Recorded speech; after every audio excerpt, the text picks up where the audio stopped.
There is a machlekes in our Gemara if by a suffix bechar, meaning if we have an animal that gave birth to something, we're not sure what it is. So this next baby that comes out is now a suffix if it's a bechar or not.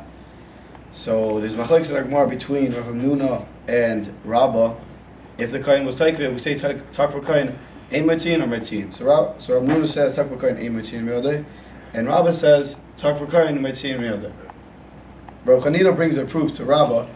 Rav Chanina says that we see from a brayso that says asvekas nechasim delis aser, meaning that if you had a suffix, if you had a chamar that was it was a suffix if you had to be paid or not, and then you applied that chamar onto a seh, you can use that seh to pater up your chiyuv meiser. So you see from there that we say tak v'kohen matzin miyodeh, because if we wouldn't say tak v'kohen matzin miyodeh, and we say tak v'kohen ein matzin miyodeh, that means you would be patering up your chiyuv meiser with the money of the kohen, because since it's a suffix, so it's a suffix if it's the kohen's. So when you would be patering up your chiyuv meiser, you would be patering up your chiyuv meiser with the money of the kohen. So you see that in order for you to say Sheilas Hasdir, you have to say tak v'kohen matzin miyodeh. So the Rambam in Perek Hey Halacha in Hilchos Bakurim Halacha Gimel, he says he paskins tak v'kohen ein matzin miyodeh. Even though the Gemara brings right, it says tak v'kohen matzin miyodeh. That's a different question I'm not going into now, how he paskins like a Gemara. But there's also another Rambam that says in Hilchos Bakurim that in Perek Beis Halacha Gimel, he says hasvekas nechasim delis aser. Now we just finished saying that in order for you to say hasvekas nechasim delis aser, you have to say tak v'kohen matzin miyodeh. So how could the Rambam paskin tak v'kohen ein matzin miyodeh, and he also paskins hasvekas nechasim delis aser? Now, so the Chuvas Harajba tries answering up for the Rambam. He says there's a difference between the two cases. By the case of the suffix bechar over there, where the suffix was started the second the animal was born, so over there you don't have a cheskas marikama, because the second it was born, it was born into a suffix, as opposed to the case of the case of the suffix about pigeon petachamar. Over there the seh was vada yours, it was vada in your rishos, and then you went and applied the chamar onto the seh. So over there you for sure have a cheskes marikama. So even though the Rambam paskins talk about an ematim because that's over there you don't have a cheskes marikama, but he can still hold as hasvekas nechasim delis aser, because by the case of pigeon petachamar, over there he has a cheskes marikama. Now the Achronim ask on that you told me the reason why he's able to paskin tak v'kohen ein matzin miyodeh and hasvekas nechasim delis aser is because over there's cheskes marikama, but by the case of suffix bechar, you should technically also have a cheskes marikama, because even though when it was right away born into a suffix, you still have but when this animal was an uber in its mother, it was vada in the balance of the Yisrael, so you should have a cheskes marikama from when it was an uber. So the Shmaitzer brings down this question, and he answers that by when it's an uber, it's just connected. The uber is it's connected to the mother, and it's not its own thing. And even more than that, you see that if you tried selling your this uber, you wouldn't be able to, because we say it's a davar shalei b'al olam. So you see it's not its own thing. And then when it's born as a vlad, it's a davar chadash. It's a new thing. Therefore, you can't have a cheskes marikama from when it was an uber, because when it was born into it's a new thing when it's born. Okay. So your cheskes marikama can't carry over from when it's an uber. So who was the bailam on it? That we're mechaven to the next question. So as Rosh Hashiva just said, who cares? At the end of the day, so the Shmuel Zosky asked this question. He says, at the end of the day, that you were Vadi Abailis, who cares what it was? If it's attached to the mother, it's not its own thing. At the end of the day, your Bailis, you definitely have Bailis on the sober, and your Bailis continues to when it was born. It's not that, you have Bailis when it was an Ober, and then you have a new Bailis when it becomes a Vlad. It's the same Bailis that you had when it was an Ober, you now have when it's a Vlad. So therefore, you should have a Cheskes Marikama. Maybe something double there's no entity. There's nothing there. There's no Bailis. There's never anything there to begin with. It's just another, it's like a leg. Right, exactly. Even though it's technically just... There's two separate things. To sell it as its own individual entity, you might not be able to because it's technically considered Davar Shalei Ba'olam, but you definitely have Bailis on it like a leg, and that same Bailis continues to when it's a Vlad. It doesn't change from... It doesn't, because the second is born, you said it yourself, before it's a Davar Chalash, and every now there's a new Bailis, and something is born onto this. Is any a Davar Shalei Ba'olam? Go back. No, nobody doesn't exist. It's there. It's there. It's attached by umbilical cord to its mother.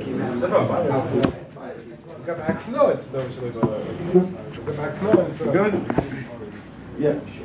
So the Granat brings the conscious Asvegas to the Asvegas Mahalach to understand the Rajba, because right now we still have a kasha that why is there's no Cheskes Marikama by the case of Safek Bechor. The conscious Asvegas has two ways to understand the Cheskes Marikama. Either you can say it works mitam Cheskes Isser, that when you have a suffix, we're not sure what exactly happened. So we say we know that yesterday it was like this, so we're going to assume that just like it was yesterday, it is now. That's a Cheskes Isser. There's also now a Cheskes Mammon. That a Cheskes Mammon is we have a suffix here who something, let's say something belongs to, and we say we don't know who it belongs to, so we say whoever with the last known owner, the last known muhsik owner, we'll say that's who it is. The chiluk between these two cases, the difference between these two cases would be that if it's something that we know changes, then we can't say. One is that it's a Cheskes Isser, meaning we have a suffix of what exactly the din is now on this, let's say, mikvah. So we say we knew yesterday it was tar, so we could assume. Yeah. Okay. Yeah. The Granat quotes him and he brings him down as a Cheskes Isser. Okay. The Talmud who wrote the Granat. Okay, so you can argue with the Talmud who wrote the Granat and quoted the conscious Asvegas. He means similar like Cheskes, similar to Cheskes. Similar. Right. So, for those who are confused, like Rosh, it's a Cheskes Marikara, which is like a Cheskes Isser. Cheskes Isser is a Cheskes Marikara. Right. Like he said. So, okay, again. There's two tzon. Either that it's a chazaka meikara, that we have a suffix here. We're not sure what it is. We say just like it was yesterday, it is now. Or you have a cheskes mammon, which we're not sure who owns something. We say we leave it by the last known owner. Muksik. The difference between these two cases would be if it's a davar sashur listanis, if it's something that we know changes. Therefore, you can't use a cheskes marikar over there, because very nice. The whole cheskes marikar is telling you that how it was yesterday is how it is now. But if you know it's something that changes, you can't say that. As opposed to a cheskes mammon, where we don't care, because I don't care if it changes. We're just saying that the last known muksik, we're going to leave it by the last known muksik. So if you go with the mahal, that's a cheskes marikar, you can understand the Rajba, because the Rajba said that by Bechor, you don't have a Cheskes Meikara, because over there, even though yes, technically he was, let's say he had Bailis on the Obar, but you can't say that over there you have a Cheskes Meikara, because we know that the second thing is going to be born, it's going to be born into a suffix, so you can't say that Cheskes Meikara could pass it up this suffix, because we know it's something that changes. As opposed to the case of Safek Pidyon Peter Chamor. Over there, the set was a regular set. up until the point where you decided to be paida your chamor onto this set. This was a regular set, so it's not something that's going to change until you went and decided to be paida this chamor onto it. So over there, you definitely have a valid cheskes meikara. So that's why the Rambam could paskin that by a case of Safik Bechar, Takva Emet Simyad, and you can still paskin by Sveikin Sasser Der Lesaser that you can do Meiser. Yeah, since this is such a good shot, we have trouble understanding how the other Rishonim learned the Raya from the Gemara, because their whole Raya was that Takva Kohen Meitzimi was from the case of Sveikin Sasser Der Lesaser, but that can't be a good Raya if over there, if there are different cases, because by the case of Sveikin Sasser Der Lesaser, you have a good Chazaka Meikara. So there's a Gemara in Nida that says that on Yechesam and Alpha, it says if you find a shalya in a house, a shalya is a placenta, which is the sac that the baby is born in. So if you find it in a house, we now have a suffix if what was in this sac. Was it do we say that it was a baby that she had a miscarriage on?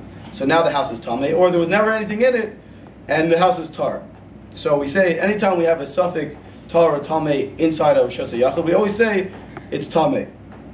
Now, all the Rishonim ask in that Gemara, the Ramban and the Ritva, why don't we say that since the house has a cheskes tahira, we should say that the cheskes tahira should pass up the suffix, and we shouldn't say that the house is tamei. We should say the house is tar based on the chazak, the cheskes meikara of the house. So the Rishonim answer that because we have a suffix now if the house is tamei or tar based on this suffix of the shalya. But this fact that the house has a cheskes tahira, that's independent. That's something that's totally independent of our suffix. Once we have a suffix if this shalya is something that's tar or tamei. Once we can pass up this shalya, then that passes up what the house is. But the house, that chazak on the house is completely independent of what our suffix is. That's why this chazaka can't pass up this suffix.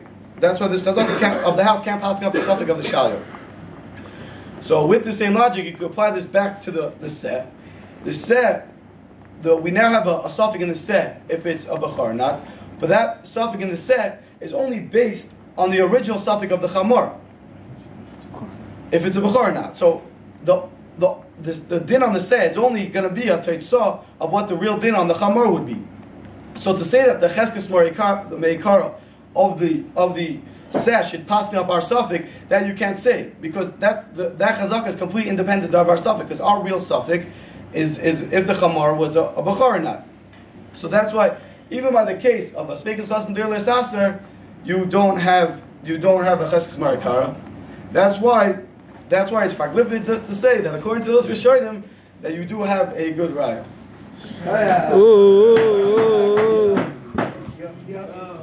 The whole thing's based on that there's enough commitment between a chazaka meikara and a muksat, right? That's what you're basing it on.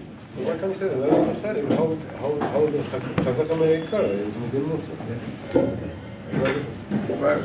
Well, to answer the other Rishonim.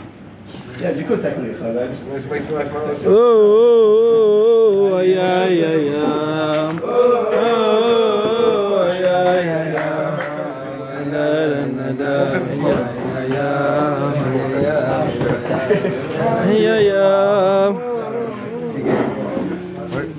It's really good stuff.